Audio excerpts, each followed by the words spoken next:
The truth is, the most terrifying encounters don't always happen in haunted houses or abandoned places. They happen on the roads we travel every day. Tonight, we dive into chilling tales of drivers who discovered that the darkness of night hides more than just shadows. These are the unnerving encounters on roads at night, and once you hear them, you may never drive alone after dark again. The night was unusually quiet as Daniel steered his car onto the long stretch of highway that cut through miles of empty fields. The hum of the engine was the only sound filling the car, broken occasionally by the faint rattle of the loose keychain swaying from the ignition. His phone had no signal, and the radio picked up nothing but static, leaving him surrounded by silence that felt heavier with each passing mile. The moon hung low, casting pale light across the road, but beyond the reach of his headlights, the world dissolved into complete darkness. He kept glancing into his rearview mirror, not because he expected anyone, but because the emptiness behind him seemed to demand his attention. Each time, the reflection was the same, an endless ribbon of black asphalt stretching into nowhere. The further he drove, the more unnatural the silence began to feel. Even the occasional chirping of crickets or rustle of wind in the grass was missing, as though the night itself was holding its breath. His unease grew when he realized he hadn't passed another car in over an hour. Not a single set of headlights in either direction. The highway, meant to feel open and free, instead pressed down on him with a suffocating weight of isolation. He leaned forward in his seat, gripping the wheel a little tighter, as if bracing for something unseen. Then came the sound. At first it was faint, a low thumping that seemed to echo inside his car, though he knew it came from outside. He slowed down, peering into the rearview mirror once more, but the road was still empty. The thumping grew louder, more distinct, as if something was hitting against the asphalt in rhythm with his tires. He rolled down the window slightly, cold night air rushing in, and strained to listen. The noise stopped instantly, leaving only the soft hiss of the wind. He quickly raised the window again, the silence now even more unnerving than the sound itself. A few miles later, the yellow glow of a flickering street lamp appeared in the distance, the first sign of light he had seen since leaving town. Relief flickered through him, but as he approached, his stomach twisted. Beneath the lamp stood a figure motionless, facing the road as if it had been waiting for him all along. The pale light revealed nothing about its features, only the outline of a person standing too still, too rigid. As the car approached, Daniel's hands trembled slightly as he gripped the wheel tighter, his eyes locked on the figure that had stood under the flickering street lamp. By the time he passed it, the shape had dissolved into the darkness behind him, leaving only questions clawing at his mind. He tried to convince himself it was nothing more than a trick of the light, fatigue playing games with his perception, but the unease lingered long after the lamp faded in his rearview mirror. His gas gauge dipped lower than he liked, and soon the glowing sign of a small, isolated gas station appeared ahead, its neon letters buzzing weakly against the night sky. Relief washed over him at the sight of human presence, though it was a relief mixed with suspicion. Everything about the station felt oddly misplaced, as if it had been plucked from a different time and left here, forgotten by the world. Pulling into the lot, Daniel noticed how eerily quiet the station was. The pumps stood in silence, their paint chipped and peeling, while the convenience store's windows glowed faintly with a sickly yellow light. He stepped out of his car, the crunch of gravel beneath his shoes echoing louder than it should have. Inside, the store smelled faintly of dust and old oil, shelves stocked with faded products that looked like they hadn't been touched in years. At the counter, an older man sat hunched over, his head tilted slightly as if listening to something only he could hear.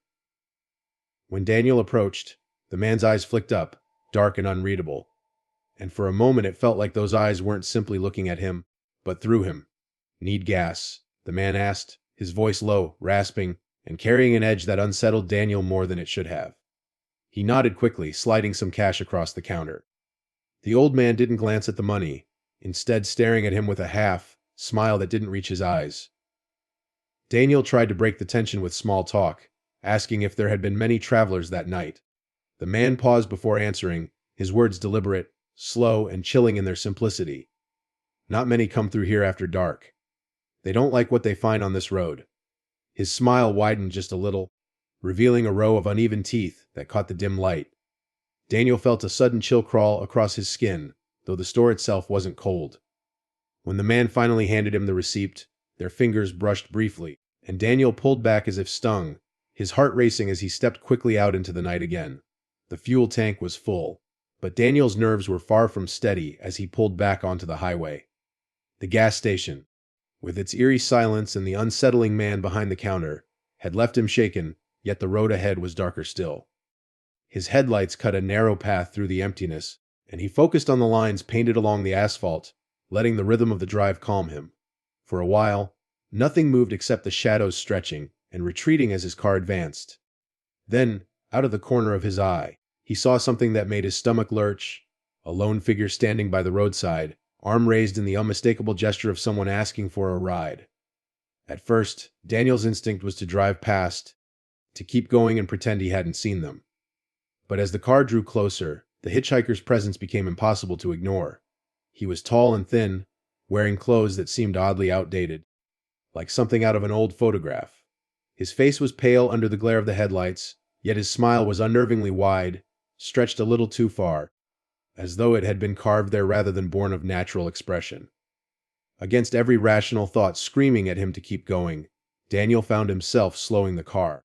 A strange mix of guilt and curiosity clawed at him, and before he knew it, the hitchhiker was pulling open the passenger side door and sliding in without hesitation. The air inside the car grew colder as soon as the stranger shut the door. He didn't say thank you or even ask where Daniel was headed. Instead, he just sat there, his hands folded neatly in his lap, eyes fixed straight ahead with that same unsettling smile etched across his face. Daniel cleared his throat, trying to fill the silence, and asked where he needed to go. The hitchhiker turned his head slowly, the smile never faltering, and answered in a voice that was too calm, too measured: just down the road. The words offered no comfort, and something in the way he said them sent a shiver racing down Daniel's spine. He focused on the road again, the lines on the asphalt blurring under his gaze, as the weight of the silent passenger grew heavier with every passing mile. The only sound in the car was the soft hum of the engine and the faint, rhythmic breathing of the man sitting far too still beside him. No 400 words, without any headings, and without any ending sentence. The miles slipped by slowly, each one more suffocating than the last. Daniel tried to steal glances at the hitchhiker, hoping to find some sign of normalcy in the man's expression, but every time he looked, the stranger's face was eerily unchanged. Eyes forward, lips curved into that same fixed smile, as if carved into porcelain.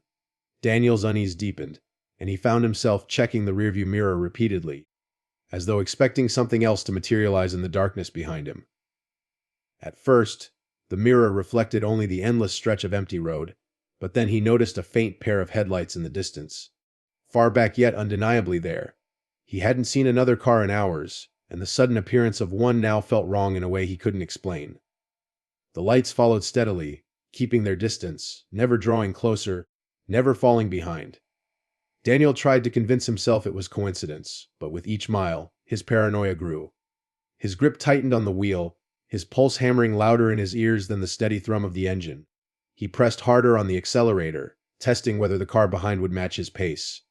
Sure enough, the headlights did, their glow shifting faintly in his mirror as though locked onto him. He eased off, slowing his speed, and the lights adjusted again, keeping perfect distance. The realization sank in heavy and cold. Whoever was behind him wasn't just another traveler. They were following. Beside him, the hitchhiker finally stirred. His head tilted slightly, the smile still frozen, and his eyes flicked toward the mirror before returning to the road ahead. "They've been waiting," he said softly, almost as though reciting a fact Daniel was supposed to already know. His tone carried no fear, no urgency, only certainty. The words clawed at Daniel's mind, leaving more questions than answers, but he couldn't bring himself to ask. The glow in the rearview seemed to grow brighter, though the distance never closed, like a predator pacing its prey. Daniel felt his throat go dry, his body urging him to flee even though there was nowhere to run. The road stretched endlessly before him, the darkness swallowing everything beyond the narrow tunnel carved by his headlights, while behind him the twin beams burned steady, patient, and unyielding. Each glance in the mirror only tightened the knot in his chest, and with every mile, the feeling that he was being herded toward something inevitable gnawed deeper at his thoughts. The silence inside the car had grown unbearable, broken only by the steady hum of the tires rolling against the road. Daniel reached out and flicked on the radio, desperate for some distraction, some human voice to drown out the suffocating tension that had settled between him and the hitchhiker. At first, all that came through was static, sharp and crackling, filling the car with a distorted hiss. He turned the dial slowly, hoping to catch even the faintest trace of a station. Just as he was about to give up, a voice bled through the static, low and distorted, yet clear enough to make his skin crawl. It wasn't music, nor was it the friendly chatter of a DJ. It was a whisper, drawn-out syllables that seemed to bend around the noise, speaking words he couldn't quite understand. Daniel froze, his hand still resting on the knob, as the voice rose in clarity. It sounded as though it were speaking directly to him, each word deliberate, heavy, and drenched with a strange familiarity that made the hairs on the back of his neck stand on end. He caught fragments: his name, the town he had left earlier that night, the exact stretch of highway he was on. Panic surged through him, but before he could react, the hitchhiker shifted in his seat, his smile widening ever so slightly. "Don't change it," he murmured, his eyes fixed on the windshield, voice calm but commanding. The whispering voice continued, weaving in and out of the static, sometimes so clear that it felt as though the speaker were sitting in the back seat of the car. Daniel's breath quickened as the voice spoke of things it shouldn't know. Details from his past, fears he never admitted aloud, mistakes he thought were buried. Every secret felt dragged into the open, dissected and spoken with a mocking intimacy that left him trembling. He wanted to switch the radio off, to silence the voice, but the weight of the hitchhiker's presence beside him kept his hand frozen in place. The air in the car seemed heavier, charged with an invisible current, as the whispers grew louder, layered, overlapping until they no longer sounded human. The static pulsed in rhythm with his racing heartbeat, a sinister chorus that filled every corner of the vehicle. Daniel gripped the steering wheel until his knuckles turned white, each whispered word carving deeper into his mind, until he no longer knew if the voice came from the radio or from inside his own head. The road stretched endlessly, a ribbon of black cutting through the void, the car's headlights slicing just enough of the darkness to reveal the white lines guiding Daniel forward. His nerves were frayed, every sense strained after the radio's haunting whispers. He tried to focus on the rhythm of the drive, on the illusion of control, but the silence that followed felt heavier than before, thick and suffocating. The hitchhiker sat unnervingly still, his pale face illuminated in faint flashes by the dashboard glow, his smile unbroken, his breathing steady, as if none of this disturbed him at all. Daniel's gaze flicked to the rearview mirror, the twin headlights still there, unwavering, stalking him with a patience that chilled him more than a direct chase ever could. He wanted to believe it was only his mind playing tricks, but the weight of being watched pressed down with suffocating certainty. As the road curved gently, the beam of his headlights swept across the shoulder, and Daniel's breath caught in his throat. A figure stood by the roadside, rigid and unmoving, its form stark against the emptiness. At first, he thought it was just another stranded traveler, but the longer his eyes lingered, the more wrong it looked. The figure was unnaturally still, too still, as though it were rooted to the ground. Its arms hung stiffly at its sides, and though Daniel couldn't make out the details of its face, he felt the unmistakable weight of its stare. His chest tightened, and he instinctively pressed harder on the gas, his car surging forward to leave the figure behind. But a few minutes later, there it was again, standing by the shoulder, illuminated briefly in the wash of his headlights, in the exact same position as before. The same rigid stance, the same suffocating presence. His stomach knotted as he realized it wasn't possible for anyone to have gotten ahead of him on this desolate stretch of road. He blinked hard, telling himself it couldn't be real, yet when the lights swept forward once more, the figure appeared again, closer this time, almost leaning toward the road as if waiting for him to pass. The hitchhiker finally spoke, his voice a whisper like brittle paper tearing in the silence. "They always watch," he said, his eyes still locked forward.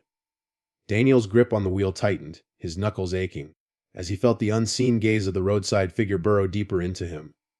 A presence that seemed to follow no matter how fast he drove. The night pressed heavier with every passing mile, the endless stretch of road blurring into a tunnel of darkness broken only by the glow of his headlights. Daniel's nerves were stretched thin, the whispers on the radio and the silent hitchhiker gnawing at his sanity, but it was what appeared ahead that truly unsettled him. At first it seemed like a pair of faint lights on the horizon, the kind that usually promised another traveler on the road. Relief flickered through him, but it quickly soared as the lights grew clearer. They didn't rise and dip like headlights should, didn't follow the natural rhythm of a car approaching. Instead, they burned steady, too steady, as though suspended in the air.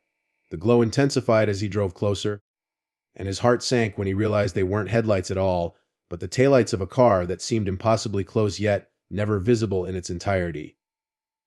No matter how much distance he covered, the vehicle ahead remained locked in the same position, its shape swallowed by the night except for the two red lights pulsing faintly as though alive.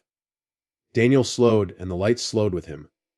He accelerated, and they kept the same impossible distance, never drawing nearer, never pulling away.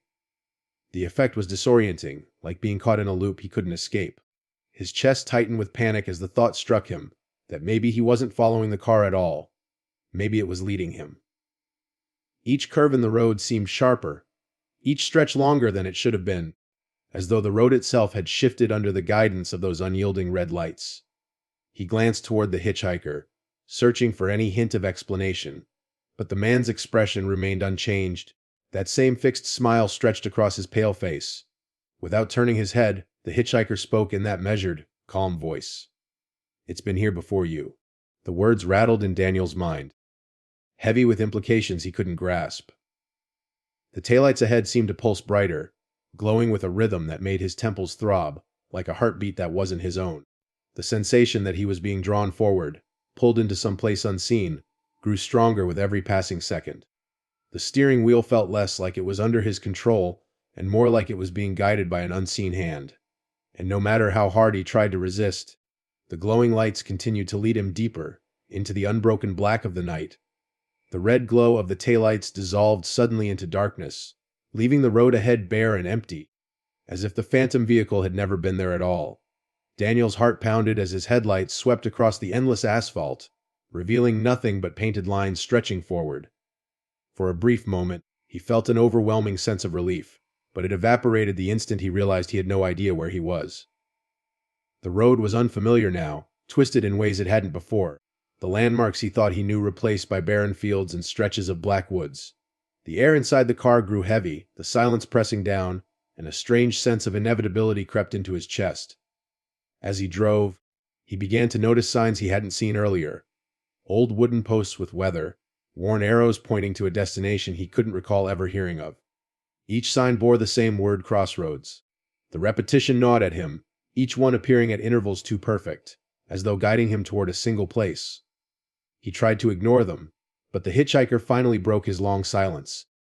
"You can't turn back now," he said softly, still staring ahead with eyes that reflected the faint glow of the dashboard. Daniel's grip on the wheel tightened until his hands ached. The road bent sharply, and soon the darkness opened into a wide intersection. 4 roads stretching in different directions, all shrouded in emptiness. A weathered sign stood at the center, its lettering barely legible under the sweep of his headlights. Each arm pointed toward a road that looked identical, disappearing into blackness, none offering any clue of where it led. The engine idled low, filling the silence as Daniel sat frozen, unable to decide which path to take.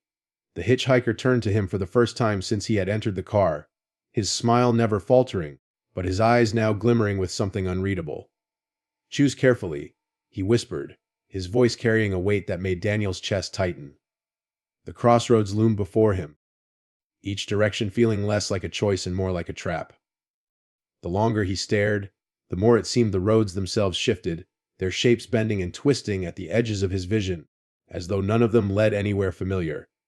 He felt the pull of unseen eyes watching from the darkness around the intersection, waiting, urging him forward, and no matter which way he looked, the sensation of being drawn into something irreversible only grew stronger.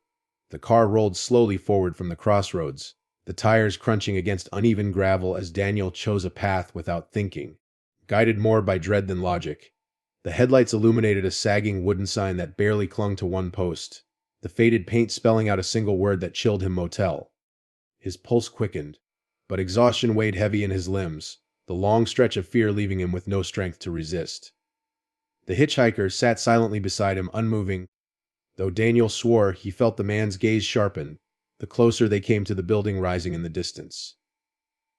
The motel appeared suddenly, as though it had been dropped into the middle of the desolate road.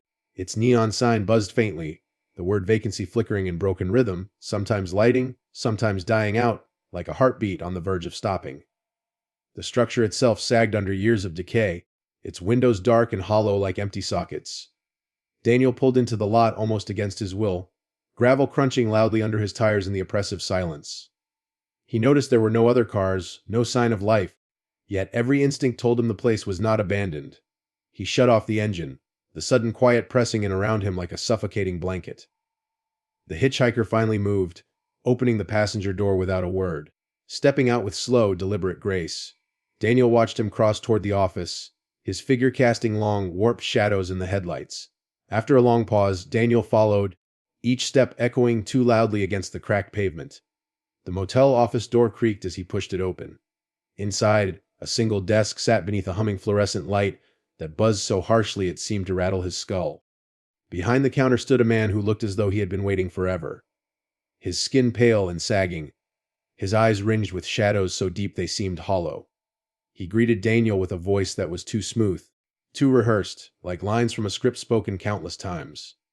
The key slid across the counter was old and rusted, its tag worn almost to nothing, but the number etched faintly still visible, room 6. Daniel took it with a trembling hand, his reflection in the office window catching his eye. For an instant, he thought he saw not his own face, but someone else's staring back, a figure hollow-eyed and unfamiliar, waiting for him to step into the room. He had been given. Daniel walked the length of the motel's cracked walkway, the key to room 6 heavy in his hand, as though it carried far more weight than metal ever showed. Each door he passed was identical, chipped paint peeling under the dim glow of a buzzing overhead bulb. The air smelled of mildew and something faintly metallic, and with each step his dread deepened. When he reached the door marked with the faint etching of the number 6, he hesitated, his heart hammering in his chest. The hitchhiker was already there, standing just a few feet away, watching with that same unsettling smile, his stillness making him look less like a man and more like a figure placed there by the night itself. Daniel slid the key into the lock, the sound unnaturally loud in the silence, and turned it. The door creaked open, revealing a room that felt both stale and waiting. The air inside was heavy, the curtains drawn tightly shut, and the single lamp cast a dim, yellow glow that barely pushed back the shadows. The bed was made too neatly, the kind of perfect arrangement that suggested no one had ever truly slept there. Daniel stepped inside, and the door closed softly behind him, though he hadn't touched it. His throat tightened as he turned, realizing the hitchhiker was no longer standing outside, but was instead seated on the chair in the corner, his smile unchanged, his eyes fixed on Daniel. "You've arrived?" the hitchhiker said, his voice calm, final. Daniel tried to speak, but his words caught in his throat as the room seemed to shift around him, the walls bending, the shadows thickening. The air grew colder, and in the reflection of the cracked mirror above the dresser, Daniel saw not himself but dozens of faces, pale and hollow-eyed, all staring back with the same expression of helpless recognition. The whispers from the radio returned, now layered and clear, each voice belonging to one of those faces, merging into a chorus that filled the room. His legs gave out, and he sank to the floor, the key still clutched in his trembling hand. The last thing Daniel saw was the hitchhiker rising from the chair, his smile stretching impossibly wide as the shadows swallowed the light completely, leaving only the sound of whispers and the endless sense of being watched. Room 6 grew silent once more, the bed still perfectly made, waiting for the next traveler to arrive. Thank you for joining me on this chilling journey through Unnerving Encounters on Roads at Night. Your time, attention, and support mean the world, and I hope this story kept you on the edge of your seat. If you enjoy these dark tales and want more unsettling journeys into the unknown, don't forget to like, share, and subscribe. Until next time, stay safe, stay aware, and remember, sometimes the scariest things aren't found in haunted houses, but on the roads we think we know best.